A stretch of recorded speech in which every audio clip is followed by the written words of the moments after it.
जय हिंद दोस्तों, मैं सागर आप सभी का स्वागत करता हूं एसएसटी टीचिंग अड्डा 24/7 के इस एजुकेशनल प्लेटफॉर्म पे।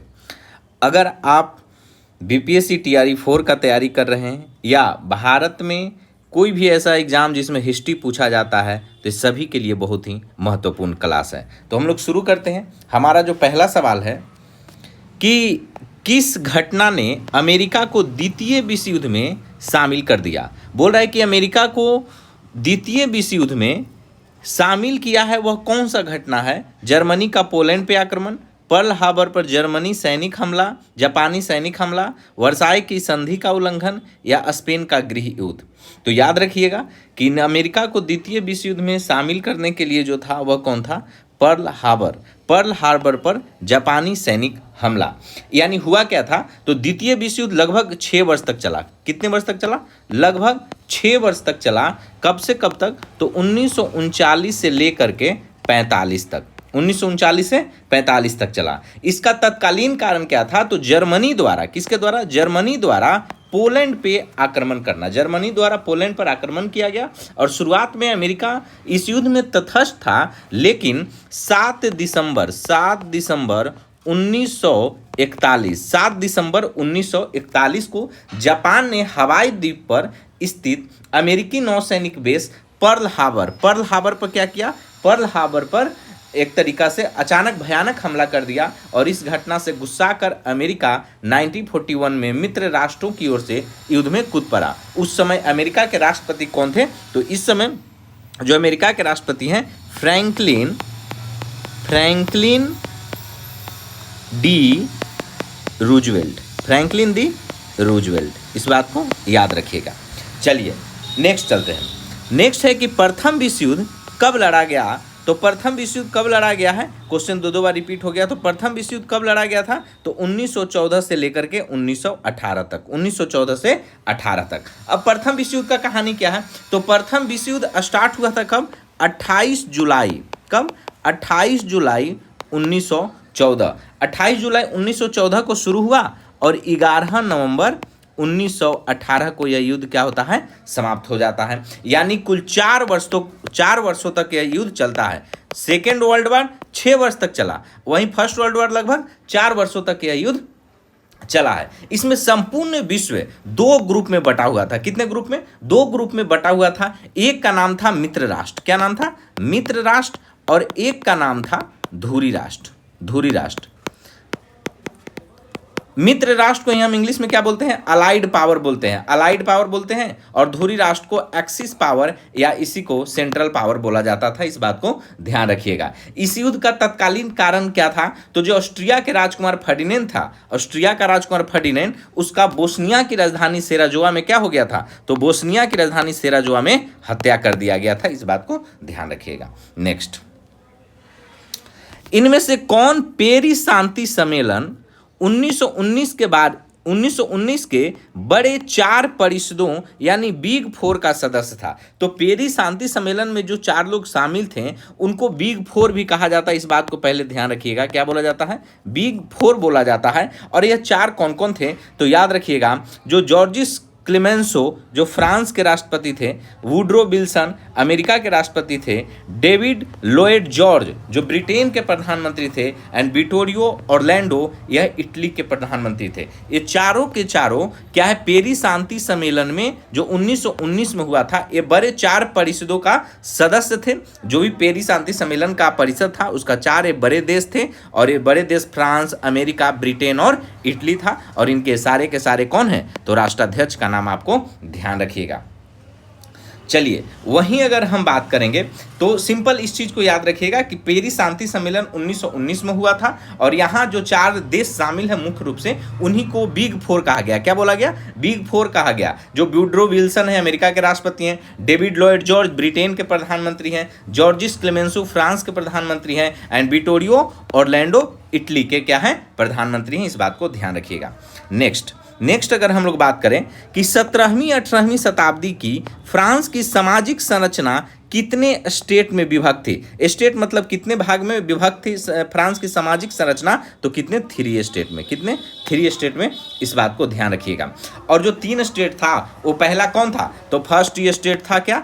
फर्स्ट स्टेट था आपका क्लर्जी वर्ग। क्लर्जी वर्ग जिसको क्या बोलते थे, क्लर्जी वर्ग को ही क्या बोला जाता था, पादरी वर्ग बोला जाता था। वहीं सेकंड कौन था, सेकंड था नोबिलिटी। सेकंड में क्या था, नोबिलिटी था, जिसको हम कुलीन वर्ग बोलते थे। क्या बोलते थे, नोबिलिटी को ही क्या बोला जाता था, कुलीन वर्ग बोला जाता था। और थर्ड क्या था, थर्ड स्टेट था जिसमें मध्यम वर्ग के लोग आते थे, किसान आता था, मजदूर वर्ग के लोग आ जाते थे, मजदूर वर्ग और बड़े बड़े बिजनेसमैन भी इसी में आते थे। इस बात को ध्यान रखिएगा। फर्स्ट वाले को क्या था, तो फर्स्ट और सेकंड वाले, फर्स्ट स्टेट जो फर्स्ट माने क्लर्जी और सेकंड स्टेट मतलब नोबिलिटी कुलीन वर्ग, यानी फर्स्ट स्टेट और सेकंड स्टेट को क्या था, विशेषाधिकार प्राप्त था। इन लोग को टैक्स नहीं देना होता था। टैक्स का सारा भार किसान, मजदूर, बड़े बिजनेसमैन यानी जो थर्ड स्टेट वाले थे उन पे पूरा का पूरा कर्ज का भार था। इस बात को ध्यान रखिएगा। और यही इसी असंतोष के कारण, क्योंकि ज़्यादा से ज़्यादा जो भार था थर्ड स्टेट पे था, तो सारा टैक्स भी उन्हीं के बोझ पे था, तो थर्ड स्टेट वाले मतलब एक तरीक़ा से बहुत असंतोष थे, नाराज़ थे। और फ्रांस की क्रांति भी इसी कारण से हुई थी। चलिए नेक्स्ट चलते हैं। जर्मनी में नाजी यूथ लीग कब स्टार्ट हुआ, या जर्मनी में नाजी यूथ लीग का गठन कब किया गया था, 1920 में, 22 में, 30 में या 35 में। तो जर्मनी में नाजी यूथ लीग का जो गठन हुआ था वह हुआ था 1922 में। याद रखिएगा कब हुआ था, 1922 में हुआ था। इस बात को याद रखिएगा। एडोल्फ हिटलर जो है, हिटलर का नाम याद रखिए। हिटलर ने ही जर्मनी युवाओं को नाजी विचारधारा में ढालने के लिए 1922 में, कब, 1922 में, 1922 में Nazi youth league Hitler youth का गठन किया। इससे पहले हिटलर ने 1920 में नेशनल सोशलिस्ट पार्टी की स्थापना की थी। इससे पहले 1920 में कौन सा पार्टी हिटलर बनाया था, तो national socialist party, national socialist party. तो नेशनल सोशलिस्ट पार्टी 1920 में हिटलर बनाया था। और इसके बाद 2 साल बाद 1922 में नाजी यूथ लीग का भी स्थापना किसने किया है, हिटलर ने किया है। एक स्टेटमेंट याद रखिए, हिटलर का बहुत ही फेमस डायलॉग है कि एक राष्ट्र एक नेता। अगर कभी पूछे कि यह नारा किसने दिया, एक राष्ट्र एक नेता, एक राष्ट्र एक नेता, जो यह डायलॉग है, यह जो स्टेटमेंट है, यह जो नारा है, किसने दिया है, तो एक राष्ट्र एक नेता, यह स्टेटमेंट हिटलर का है। इस बात को आप लोग ध्यान रखिएगा, आपके एग्जाम के लिए बहुत ही सारा के सारा इंपॉर्टेंट है। रूस में नई आर्थिक नीति यानी न्यू इकोनॉमिक पॉलिसी लागू करने का श्रेय किसे दिया जाता है, तो रूस में नई आर्थिक नीति आया था 1921 में। तो रूस में नई आर्थिक नीति 1921 में आया था, 1921 में आया था। और इसको लागू करने का श्रेय किसको जाता है, तो याद रखिएगा लेनिन का नाम आप याद रखिएगा। किसका, लेनिन का नाम याद रखिएगा कि रूस में नई आर्थिक नीति न्यू इकोनॉमिक पॉलिसी लागू करने का श्रेय किसे दिया जाता है, लेनिन को जाता है। और लेनिन, अब समझिएगा इस बात का कि मामला क्या था। हम जानते हैं कि 1917 में 1917 में रूसी क्रांति हुआ। 1917 में क्या हुआ, 1917 में रूसी क्रांति हुआ।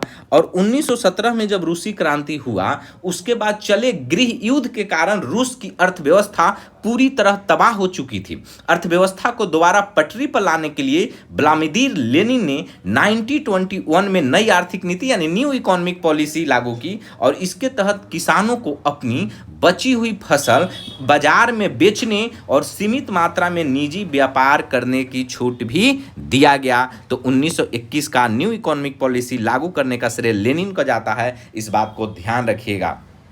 चलिए नेक्स्ट, कौन से यूरोपीय देशों ने भौगोलिक खोज प्रारंभ की जिससे अमेरिका, एशिया एवं अफ्रीका का औपनिवेशीकरण प्रारंभ हुआ। बोल रहा है कि कौन से यूरोपीय देशों ने भौगोलिक खोज प्रारंभ की जिससे अमेरिका, एशिया एवं अफ्रीका का औपनिवेशीकरण प्रारंभ हुआ। तो ये बहुत ही इजी सवाल है, पुर्तगाल और स्पेन। यह हम लोग बहुत दिन से पढ़ते आ रहे हैं कि पुर्तगाल और स्पेन भौगोलिक खोजों का श्रेय किसको दिया जाता है। तो सबसे पहला नाम अगर हमें लेना होगा तो हम लेंगे पुर्तगाल का, और पुर्तगाल का बाद अगर किसी का नाम आता है तो वह स्पेन का आता है। इस बात को ध्यान रखिएगा। तो 15वीं शताब्दी में, कब, 15वीं शताब्दी में, हम जानते भी हैं 15वीं शताब्दी यानी 1498 में वास्को डी गामा भारत आया था।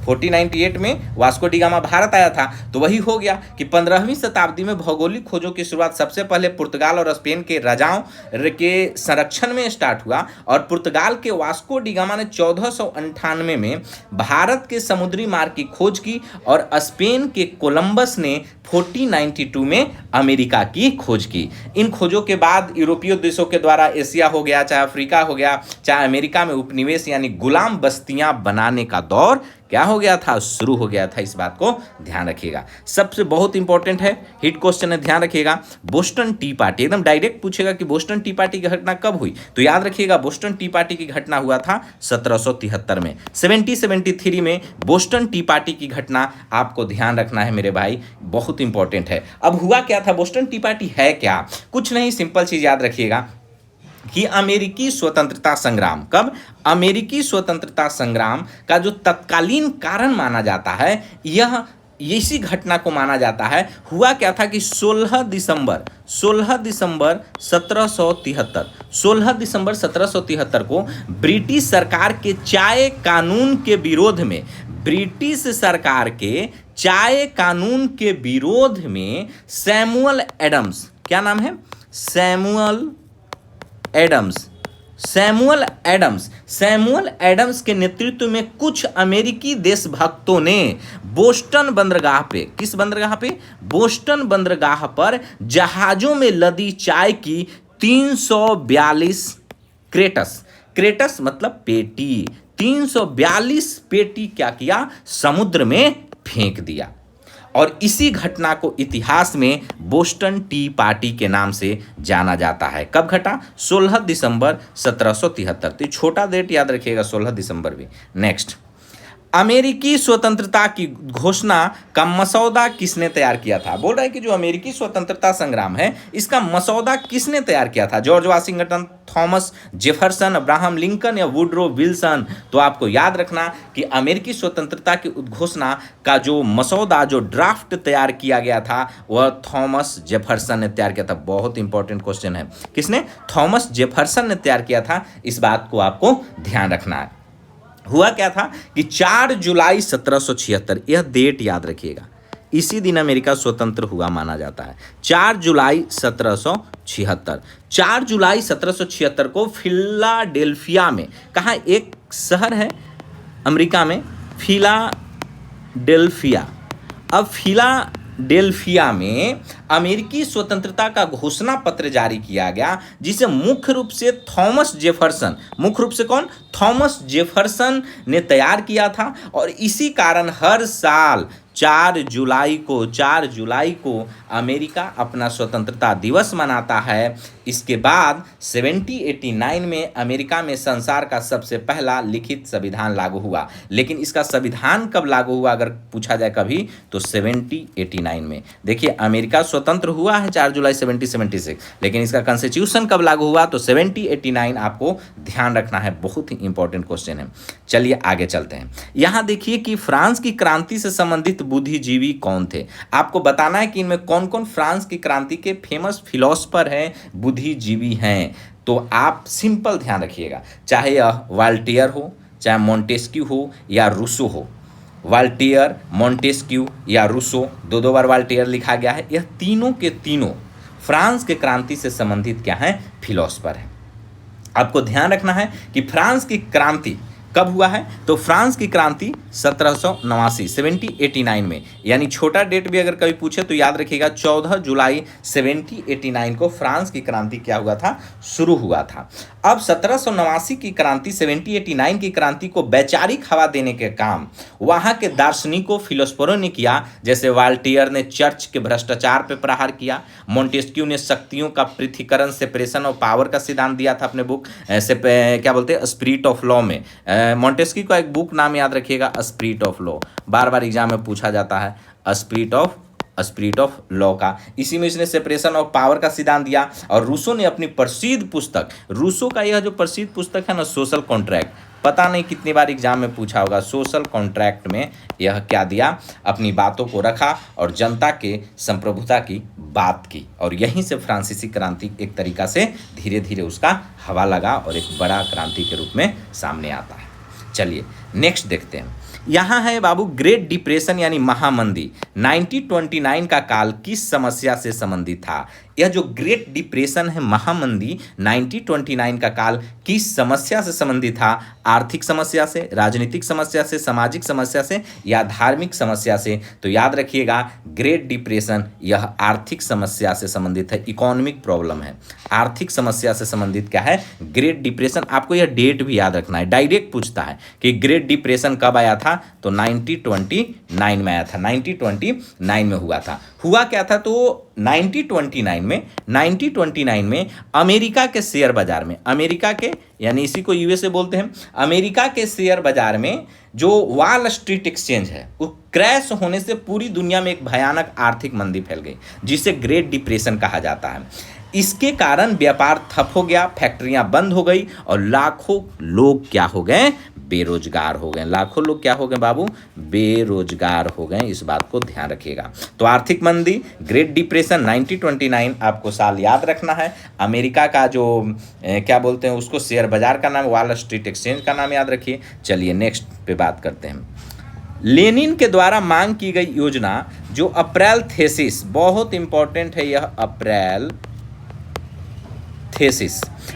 थीसिस कहलाती है, उसमें क्या शामिल था। बोल रहा है कि लेनिन के द्वारा मांग की गई योजना जो अप्रैल थीसिस कहलाती है उसमें क्या शामिल था। प्रथम विश्व युद्ध समाप्त होना चाहिए, कृषकों को भूमि हस्तांतरण होना चाहिए, बैंकों का राष्ट्रीयकरण होना चाहिए। तो लेनिन के द्वारा जो मांग किया गया यह योजना अप्रैल थीसिस क्या है, अप्रैल थीसिस जो कहलाती है उसको, उसमें क्या क्या, अप्रैल थीसिस में क्या क्या शामिल था। तो उसमें यह भी शामिल था कि प्रथम विश्व युद्ध समाप्त होने चाहिए, कृषकों को भूमि हस्तांतरित होना चाहिए और बैंकों का राष्ट्रीयकरण यानी नेशनलाइजेशन होना चाहिए। यह सारा का सारा बात क्या है, सही है। इस बात को ध्यान रखिएगा। देखिए अप्रैल थीसिस के बारे में अगर हम बात करें, मार्च 1917 का बात है। मार्च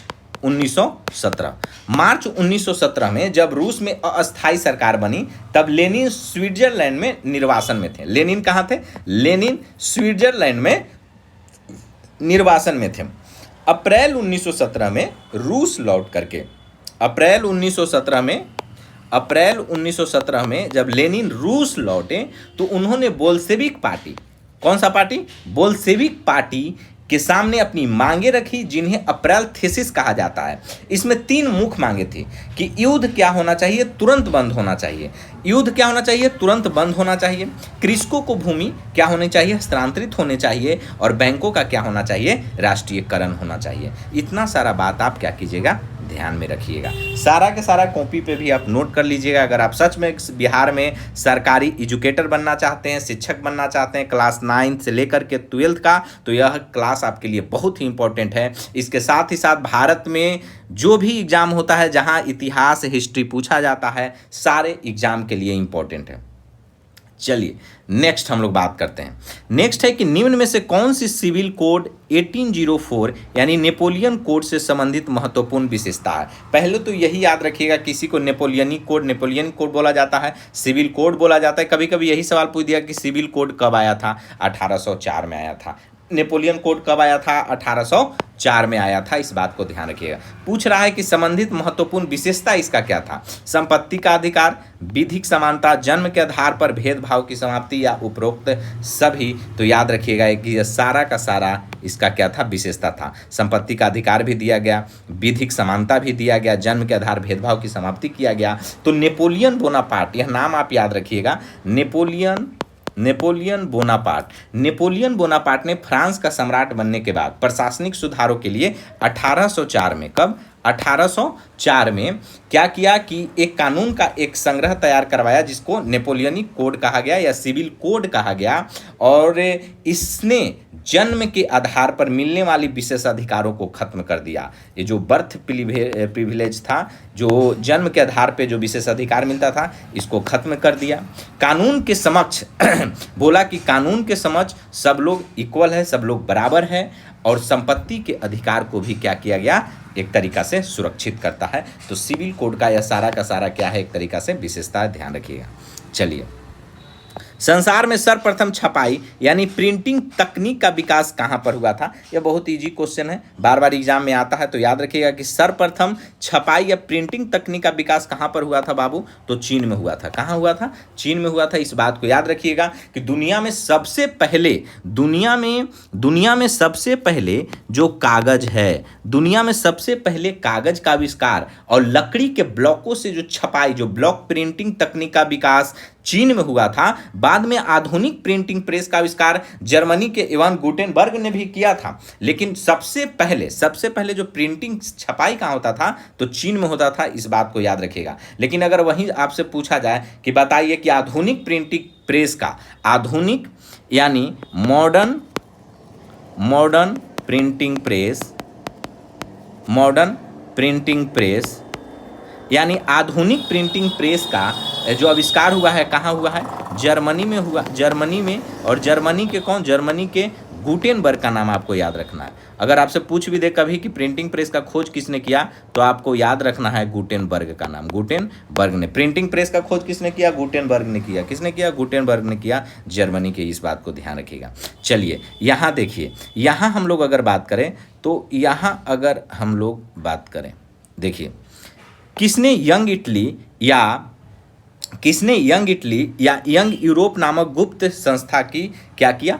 स्थापना किया था। तो किसने यंग इटली या यंग यूरोप नामक गुप्त संस्था की स्थापना की? गैरिबाल्डी ने, काउंट काबू ने, जोसेफ मैजनी ने या बिस्मार्क ने? तो यंग इटली या यंग यूरोप, दोनों में से या दोनों के दोनों संस्था का जो स्थापना किया था वो कौन किया था? मेजनी किया था। कौन किया था? मेजनी किया था। आपको नाम इस बात को तो याद रखिएगा, जोसेफ मेजनी का नाम। देखिए इटली के एकीकरण के उद्देश्य से जोसेफ मेजनी ने 1831 में, यह जो यंग इटली है, यंग इटली का स्थापना कब हुआ? आपको डेट याद रखना है, ईयर याद रखना है, 1831 में। यही यंग यूरोप का मेजनी ने कब स्थापना किया था? 1834 में। तो यंग इटली का स्थापना 1831 में, यंग यूरोप का स्थापना 1834 में। तो आपको यंग इटली 1831 याद रखना है और यंग यूरोप 1834 याद रखना है। इस बात को ध्यान रखिएगा।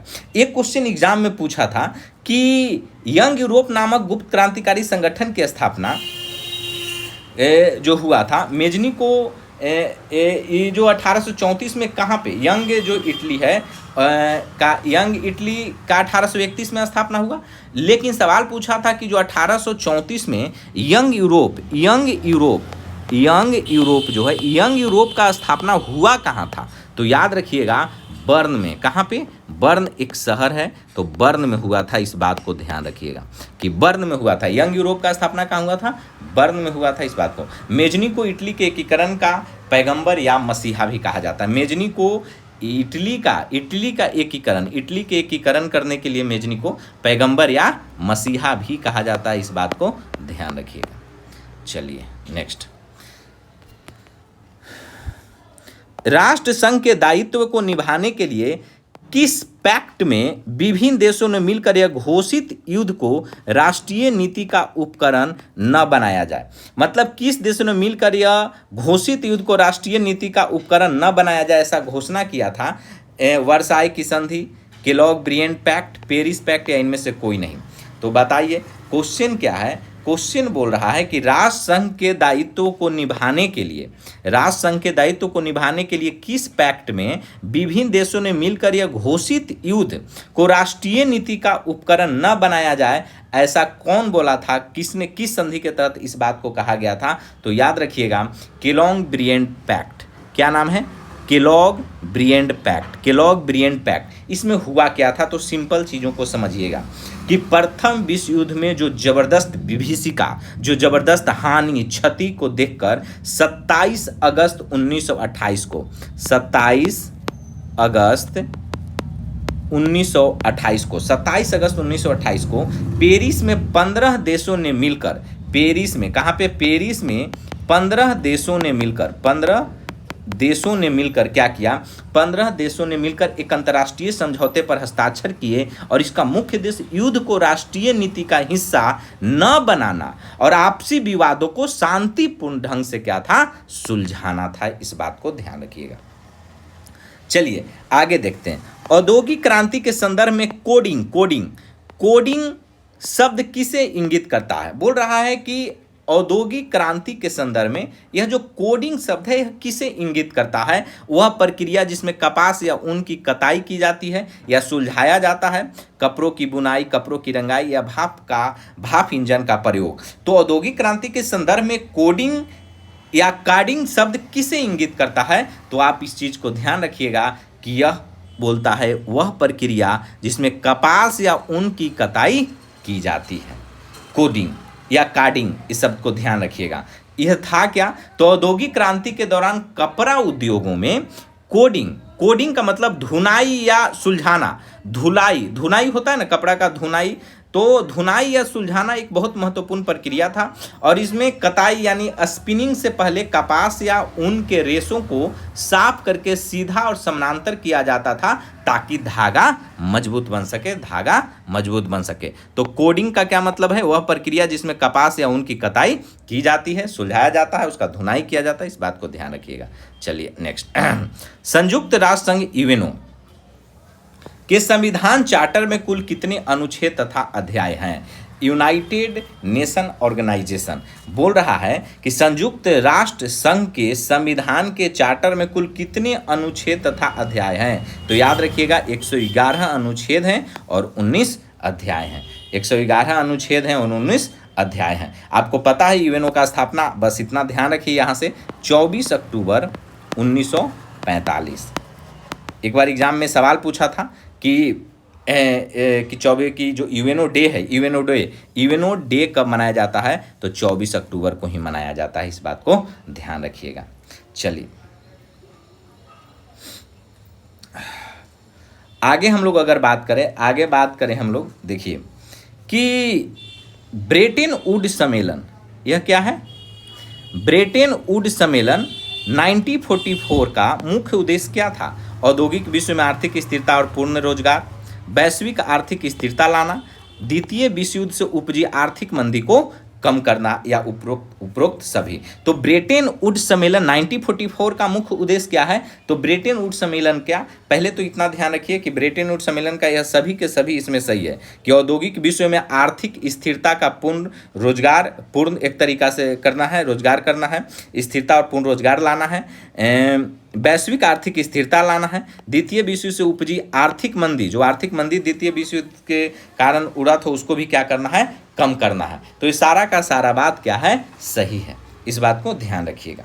चलिए नेक्स्ट अगर हम लोग बात करें, नेक्स्ट है, इसमें सभी सही हो गया। चलिए नेक्स्ट क्वेश्चन है कि चीन, जो चीनी लोक गणराज्य पीपल्स रिपब्लिक ऑफ चाइना, चीनी लोक गणराज्य की स्थापना किस वर्ष हुई थी? बताइए, 1911 में, 21 में, 49 में या 1945 में? तो याद रखिएगा चीनी लोक गणराज्य पीपल्स रिपब्लिक ऑफ चाइना की स्थापना हुआ था कब? 1949 में। 1949 आपको ध्यान रखना है। तो याद रखिएगा इस बात को कि चीन में लंबे गृह युद्ध के बाद 1 अक्टूबर 1949 को माओ तुंग के नेतृत्व में साम्यवादी चीनी लोक गणराज्य की स्थापना हुई। इसके बाद पराजित राष्ट्रवादी नेता चियांग काई शेक भागकर ताइवान चले गए थे। इस बात को ध्यान रखना। आपको यहां से बस इंपॉर्टेंट इस बात को ध्यान रखना है कि 1 अक्टूबर 1949 को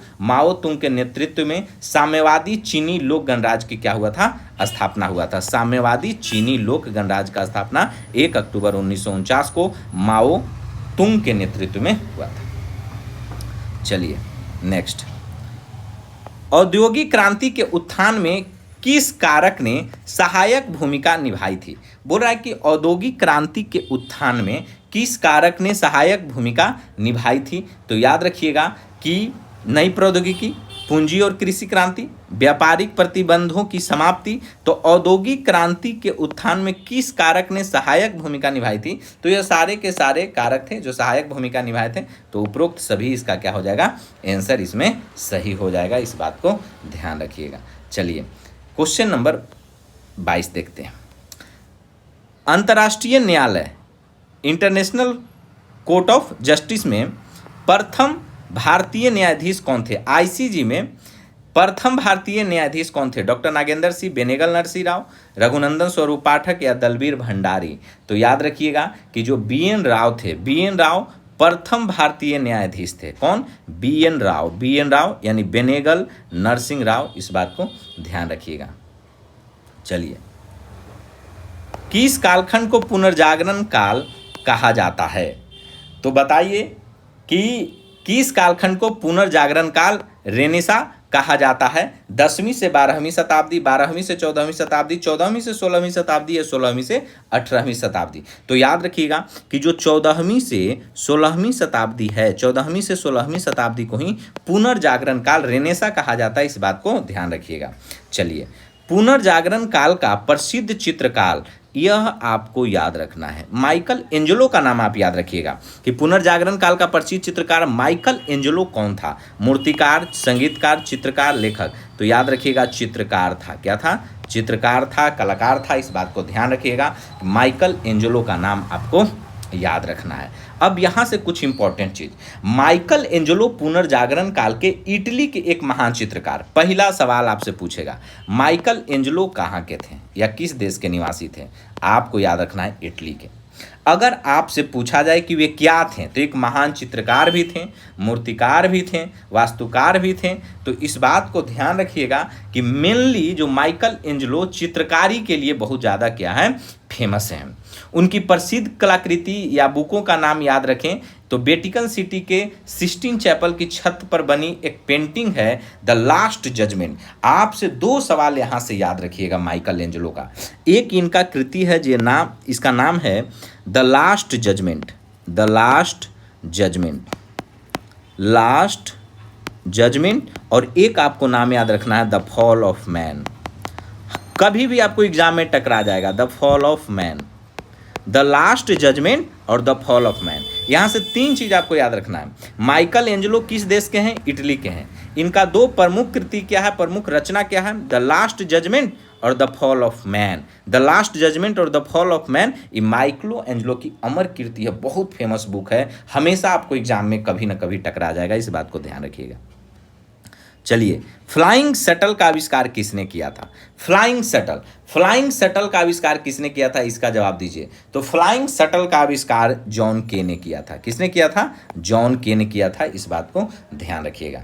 चलिए, किस वर्ष लिवरपूल और मैनचेस्टर के मध्य जॉर्ज स्टीफनसन ने पहली बार रेलवे चलाई थी?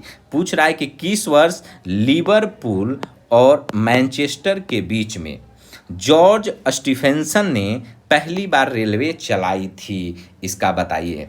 पहली बार रेलवे कब चला? 1830 में, 1830 में, इस बात को याद रखिएगा। इंग्लैंड में जॉर्ज स्टीफेंसन द्वारा जो बनाया गया था भाप इंजन की मदद से 1830 में लिवरपूल और मैनचेस्टर के बीच दुनिया की पहली सफल व्यावसायिक रेलगाड़ी चलाई गई थी, इस बात को आपको ध्यान रखना है। चलिए, बहुत ही इजी सवाल है। द वेल्थ ऑफ नेशंस जो पुस्तक है किसकी प्रसिद्ध रचना है? तो एडम स्मिथ की, इसमें कुछ है नहीं, एडम स्मिथ की। इसका एक चीज और इसमें बार बार पूछा जाता है कि जो द वेल्थ ऑफ नेशन इसका प्रकाशन कब हुआ था? तो आपको यह बात हमेशा याद रखना है 1776 में, 1776 में, इस बात को ध्यान रखिएगा। इनको फादर ऑफ इकोनॉमिक भी कहा जाता है, मुक्त बाजार के समर्थन थे। तो इस बात को याद रखिएगा कि अगर फादर ऑफ इकोनॉमिक्स आपसे कभी पूछा जाए कि फादर, बहुत इजी सवाल है, फादर ऑफ इकोनॉमिक्स, तो एडम स्मिथ को इनकी पुस्तक द वेल्थ ऑफ नेशन 1776 में प्रकाशित हुई थी, इस बात को ज़्यादा याद रखिएगा। चलिए, डिस्कोर्स ऑन इनइक्वालिटीज, बोल रहा है कि डिस्कोर्स ऑन इनइक्वालिटीज किसने लिखा है? डिस्कोर्स ऑन इनइक्वालिटीज किसने लिखा है, यह बताइए। वाल्टियर, मॉन्टेस्को, रूसो या जॉन लॉक ने? तो बताइए कि डिस्कोर्स ऑन इनइक्वालिटी किसने लिखा है? रूसो ने लिखा है। रूसो का एक और फेमस बुक कौन है? सोशल कॉन्ट्रैक्ट, ये भी रूसो का है। और डिस्कोर्स ऑन इनइक्वालिटी भी किसने लिखा है? रूसो ने लिखा है, इस बात को ध्यान रखिएगा। चलिए, किस द्वीप पर नेपोलियन बोनापार्ट का जन्म हुआ था? बहुत इजी सवाल है। तो नेपोलियन बोनापार्ट का जन्म किस पे? कोर्सिका द्वीप पे। किस पे? कोर्सिका द्वीप पे हुआ था, इस बात को ध्यान रखिएगा। चलिए, the spirit of the laws पुस्तक किसने लिखी है? मॉन्टेस्क्यू ने लिखी है। ये सब बहुत इंपॉर्टेंट है, एकदम रट के रखिएगा। चलिए, नेक्स्ट चलते हैं। नेक्स्ट है 31 में देखते हैं कि आधुनिक चीन का संस्थापक किसे कहा जाता है। आधुनिक चीन का संस्थापक किसे माना जाता है। Mao Tung, doctor sun yat-sen, Chiang Kai Shek या देंग सियाओपिंग। तो आधुनिक चीन का संस्थापक किसे माना जाता है बताइए। डॉक्टर sun yat-sen का नाम आपको ध्यान रखना है। इनको आधुनिक चीन के संस्थापक के रूप में देखा जाता है। डॉक्टर sun yat-sen 1911 में चीन के मांचू राजवंश के उखाड़ फेंकने में, 1911 में कब, तो 1911 में चीन में एक साम्राज्य था मांचू राजवंश। तो इसी मांचू राजवंश को इन्होंने क्या किया था, उखाड़ फेंका था। और उखाड़ के फेंका किसको, मांचू राजवंश को, और चीनी गणतंत्र की स्थापना की और उन्हें चीन का राष्ट्रपिता, जैसे महात्मा गांधी को भारत का राष्ट्रपिता कहा जाता है ना, उसी तरीका से डॉक्टर sun yat-sen को क्या कहा जाता है, चीन का राष्ट्रपिता। तो कभी अगर आपसे पूछा जाए कि चीन का राष्ट्रपिता किसे कहा जाता है, तो डॉक्टर sun yat-sen का इस बात को ध्यान रखिएगा। चलिए नेक्स्ट अगर हम लोग बात करें कि क्रिस्टोफर कोलंबस, यह जो क्रिस्टोफर कोलंबस है निम्नलिखित में से किसकी खोज की। तो क्रिस्टोफर कोलंबस किसका खोज किया था, अमेरिका का। लेकिन अमेरिका नाम किसने दिया, तो अमेरिका नाम किसने दिया है, तो इसका याद रखिएगा अमेरिगो वेसुप्ची का नाम। बहुत इंपॉर्टेंट है जी ये वाला, अमेरिगो वेसुप्ची। तो अमेरिका का खोज किसने किया, क्रिस्टोफर कोलंबस ने, ठीक है। 1492 में, कब खोजा था, 1492 में। लेकिन अमेरिका नाम किसने दिया, अमेरिगो वेसुप्ची का नाम आपको ध्यान रखना है। चलिए नेक्स्ट, यूरोप वासियों ने कंपास यानी दिक सूचक या दिशा सूचक का ज्ञान किससे सीखा था, तो अरबों से सीखा था। बहुत इजी सवाल है। चलिए, बार बार एग्जाम में पूछा जाता है कि यूरोपवासियों ने कंपास का ज्ञान किससे सीखा था, तो अरबों से सीखा था। चलिए बताइए, समुद्री मार्ग से विश्व का चक्कर किस यात्री ने सर्वप्रथम लगाया था। तो सर्वप्रथम किसने लगाया था, तो याद रखिएगा कि समुद्री मार्ग से विश्व का चक्कर किस यात्री ने सर्वप्रथम लगाया था, तो कौन था, मैगलन का नाम आपको याद रखना है। किसका नाम, मैगलन का नाम आपको याद रखना है। चलिए, और प्रशांत महासागर का भी नामकरण किसने किया था। प्रशांत महासागर अगर कभी पूछा जाए कि प्रशांत महासागर, तो प्रशांत महासागर का जो नामकरण है यह भी किसने किया है, मैगलन नहीं किया था। इस बात को ध्यान रखिएगा। चलिए, गौरवपूर्ण क्रांति, ग्लोरियस रिवॉल्यूशन, यह 1688 में हुआ है। ग्लोरियस रिवॉल्यूशन, गौरवपूर्ण क्रांति की घटना इंग्लैंड में कब घटित हुई थी, तो 1688 में। इस बात को याद रखिएगा। यूरोप का मरीज, सिक मैन ऑफ यूरोप किसे कहा जाता है, यूरोप का मरीज तुर्की को कहा जाता है। किसको कहा जाता है, तुर्की को कहा जाता है। ऐसा फैक्चुअल क्वेश्चन है। लाल कुर्ती, रेड शर्ट नामक सेना का गठन किसने किया था। लाल कुर्ती, यहाँ बताइए, लाल कुर्ती तो किसने किया था, गैरिबाल्डी का नाम आप याद रखिएगा। ये सारा फैक्चुअल क्वेश्चन है, इस पे ज़्यादा टाइम नहीं लेंगे। लाल कुर्ती नामक सेना का गठन किसने किया, गैरिबाल्डी का नाम आपको सीधे याद रखना है। विलियम प्रथम कहाँ का शासक था, विलियम प्रथम कहाँ का शासक था, तो यह प्रसा, कहाँ का, पर्सिया का नाम याद रखिएगा। प्रसा का शासक था विलियम प्रथम। इसमें कुछ उस तरीका से है नहीं। चलिए, विलियम प्रथम के बारे में अगर थोड़ा सा अगर हम समझें तो इस बात को याद रखिए कि विलियम प्रथम प्रसा का राजा था और उसने प्रसिद्ध कूटनीतिज्ञ बिस्मार्क को अपना चांसलर नियुक्त किया था। तो बिस्मार्क को अपना क्या किया था, चांसलर नियुक्त किया था। और बिस्मार्क ने ब्लड एंड आयरन की नीति अपनाकर 1871 में क्या किया कि जर्मनी का एकीकरण पूरा किया और विलियम प्रथम को एकीकृत जर्मनी का क्या बना दिया था, सम्राट घोषित कर दिया था। तो अगर आपसे पूछे कि ब्लड एंड आयरन पॉलिसी किसने चलाया है, तो आपको नाम याद रखना है बिस्मार्क का। ऐसे तो अगर मिडाइवल हिस्ट्री में देखें तो बलबन का नाम आता है, लेकिन ये वर्ल्ड हिस्ट्री के हिसाब से अगर देखें तो ब्लड एंड आयरन किसका है, तो आपको याद रखना है, बिस्मार्क का नाम याद रखना है। चलिए, किसने कहा था कि जब फ्रांस छींकता है तो बाकी यूरोप को सर्दी जुकाम हो जाता है? ये मेटरनिक, ऑस्ट्रिया का चांसलर था मेटरनिक, और मेटरनिक ने ही कहा था कि जब फ्रांस छींकता है तो बाकी यूरोप को सर्दी जुकाम हो जाता है। इस बात को ध्यान रखिएगा। चार्टिस्ट आंदोलन कहाँ हुआ था? तो इंग्लैंड में हुआ था। ये सब फैक्चुअल क्वेश्चन है, ज़्यादा इस पर टाइम नहीं लेंगे। तो चार्टिस्ट आंदोलन कहाँ हुआ था? इंग्लैंड में हुआ था। चलिए, जर्मन राइन राज्य संघ, यहाँ देखिए, जर्मन राइन राज्य संघ का निर्माण किसने किया था? तो जर्मन राइन राज्य का निर्माण किसने किया था? लुई 14वां, नेपोलियन बोनापार्ट, बिस्मार्क या हीगेल ने? बताइए। तो याद रखिएगा, नेपोलियन बोनापार्ट। जर्मनी राइन राज्य संघ का निर्माण किसने किया था? नेपोलियन बोनापार्ट ने। चलिए, फ्रांस की राज्य क्रांति 1789 ईस्वी में किसके शासनकाल में हुई? तो जब फ्रांस में क्रांति हुआ 14 जुलाई 1789 को, तो जब हुआ तो उस समय वहाँ का राजा कौन था? तो यहाँ पे ऑप्शन तो नहीं दिया है, तो आपको ऑप्शन यहाँ डी ऑप्शन जोड़ लेना है, सी ऑप्शन यहाँ नहीं है। लुई 16वां।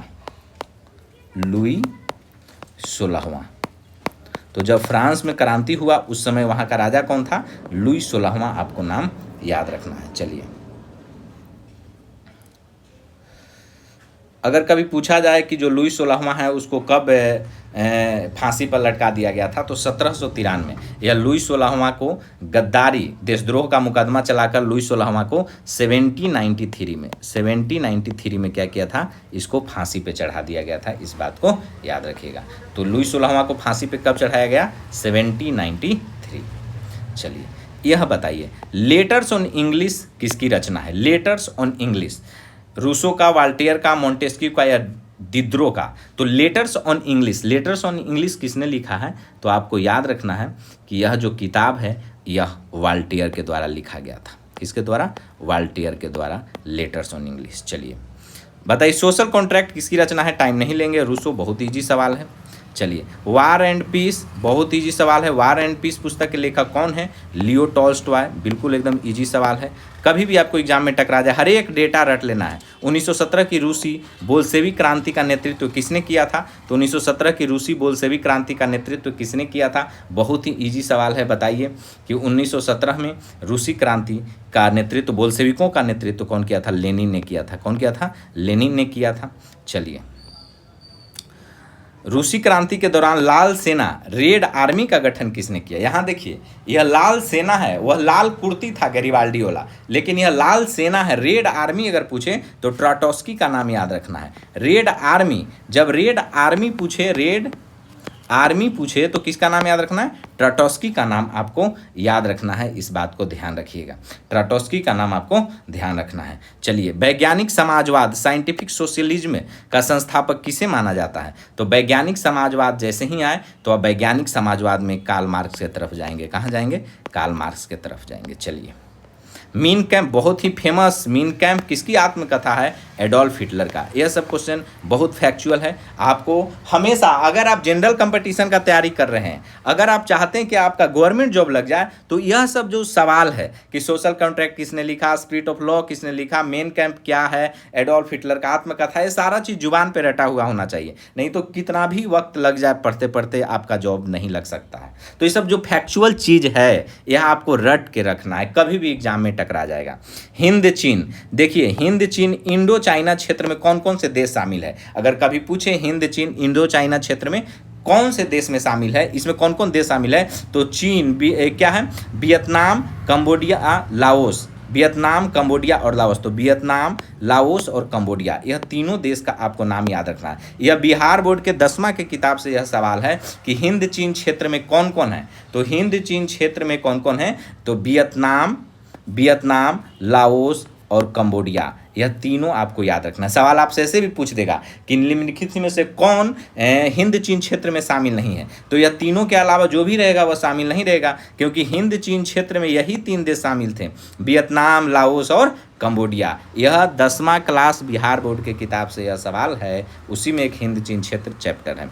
यह भी वहीं से है। The history of the loss of Vietnam पुस्तक, ये सारा PYQ है, सारा क्वेश्चन किसी न किसी एग्जाम में पूछा हुआ है। यह क्वेश्चन भी the history of the loss of Vietnam पुस्तक किसने लिखी? फान बोई चाउ। यह भी 10वां के बिहार बोर्ड के हिस्ट्री के बुक में आपको मिल जाएगा, the history of loss of Vietnam, फान बोई चाउ का नाम।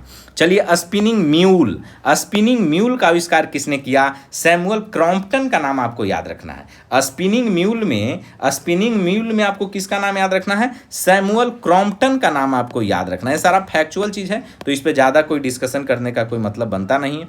वास्प इंजन, स्टीम इंजन की खोज किसने की थी? वास्प इंजन तो हम लोग बचपन से ही पढ़ते आ रहे हैं। वास्प इंजन, जेम्स वाट का नाम आपको ध्यान रखना है। वास्प इंजन का खोज कौन किया? तो वास्प इंजन का जो शुरुआती मॉडल था वह एक और थे, थॉमस न्यूकॉमेन करके, उसने बनाया था। लेकिन 1769 में स्कॉटलैंड के वैज्ञानिक जेम्स वाट ने इसे बहुत बड़ा सुधार किया और ट्रेन में उपयोग के लायक बनाया। और इसी आविष्कार ने औद्योगिक क्रांति की गति को भी कई गुना बढ़ा दिया था। इसीलिए जेम्स वाट को हम वास्प इंजन का खोजकर्ता के रूप में देखते हैं। चलिए, निम्नलिखित में से किसे ब्रेटन वुड्स ट्विंस के नाम से जाना जाता है? तो आपको यहाँ विश्व बैंक, वर्ल्ड बैंक और अंतर्राष्ट्रीय मुद्रा कोष, इंटरनेशनल मॉनिटरी फंड, IMF, तो वर्ल्ड बैंक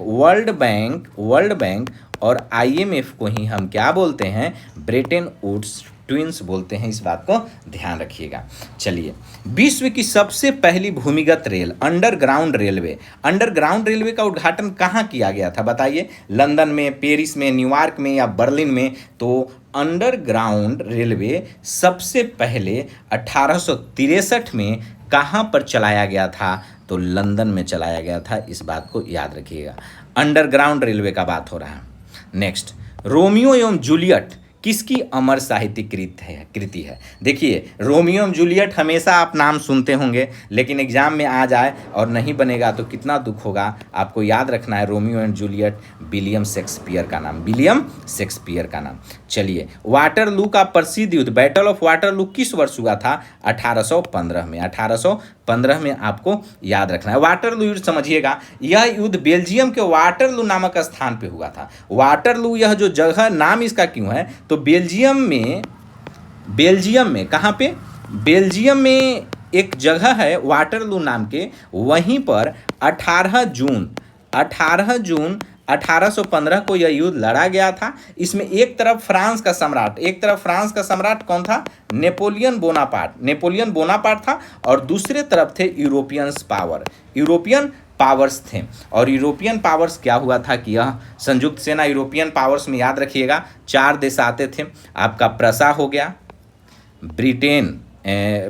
गया, रूस हो गया, ऑस्ट्रिया हो गया और ब्रिटेन हो गया। प्रैब नाम से हम इसको याद रखते हैं। प्रसा, रसिया, ऑस्ट्रिया और ब्रिटेन, यह चारों मिल करके नेपोलियन बोनापार्ट को वाटरलू के युद्ध में हरा दिया था। इस बात को ध्यान रखिएगा।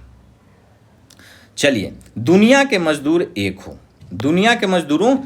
हो, यह प्रसिद्ध नारा किसने दिया? तो यह प्रसिद्ध नारा है हमारा कार्ल मार्क्स का, कि दुनिया के मजदूर क्या हो? एक हो। यह प्रसिद्ध नारा किसका है? यह प्रसिद्ध नारा किनका है? तो यह प्रसिद्ध नारा है कार्ल मार्क्स का। और एक दो चीज़ और याद रखिएगा आप, फैक्चुअल चीज़ें हैं, इसमें ऐड नहीं कर पाए। अगर आपसे पूछे कि यह फ्रांस के उस सम्राट का नाम बताइए, किसने कहा था मैं ही राज्य हूँ? किसने कहा था मैं ही राज्य हूँ? अगर आपसे सवाल पूछे जाए कि किसने कहा था मैं ही राज्य हूँ, तो मैं ही राज्य हूँ बोला था लुई 14वां। फिर अगर आपसे सवाल कभी पूछा जाए कि यह किसने कहा था कि प्रतिनिधित्व नहीं तो कर नहीं, नो रिप्रेजेंटेटिव्स नो टैक्सेशन, यानी किसने बोला था कि प्रतिनिधित्व नहीं तो कर नहीं, यानी नो रिप्रेजेंटेटिव्स